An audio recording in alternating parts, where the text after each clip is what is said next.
পদত্যাগ করলে ইতিহাসে আপনি নিকৃষ্ট ব্যক্তি হিসেবে থাকবেন।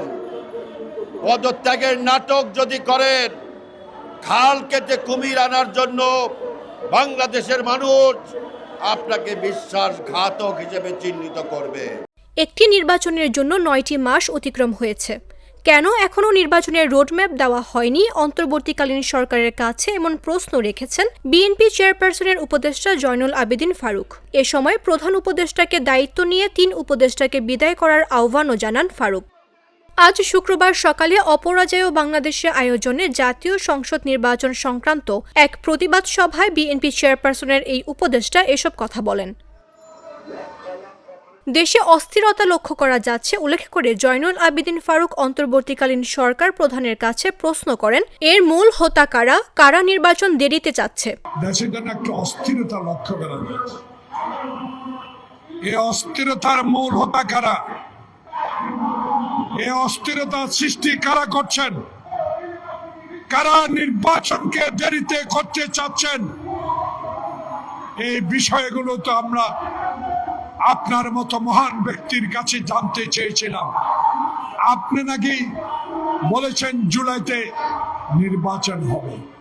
জুলাই হবে না, ডিসেম্বরে হবে। রোড ম্যাপটা দিলেই তো যারা আন্দোলনে ছিলাম, যারা হাসিনার আমলে আয়না করেছিলাম, যারা আন্দোলন করে লক্ষ লক্ষ মামলা খেয়েছেন, তারা আপনার সাথে বসতে পারত। কিন্তু এখনো তো নির্বাচনের ম্যাপটা ঘোষণা করলেন না।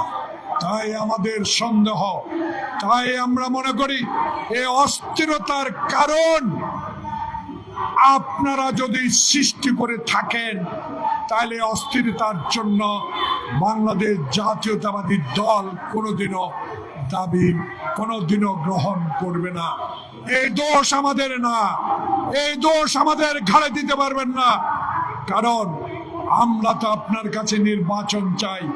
সংস্কার করেন, এমন সংস্কার করেন না যে সংস্কারের মধ্য দিয়ে করিডোর হবে, চট্টগ্রামের বন্দর অন্যের হাতে চলে যাবে।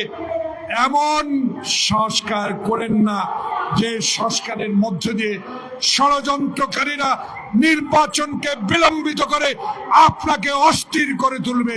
তাই আপনি অস্থিরতা কাটাতে হলে আপনাকেই অচিরে, আজকে কালকে পরশুর মধ্যে হলেও আপনাকে নির্বাচনের তফসিল ঘোষণা করতে হবে। মাঠের অলরাউন্ডার আমি, আর ঘরের all rounder Tylox. Tylox toilet cleaner, clean মানেই টাইলক্স।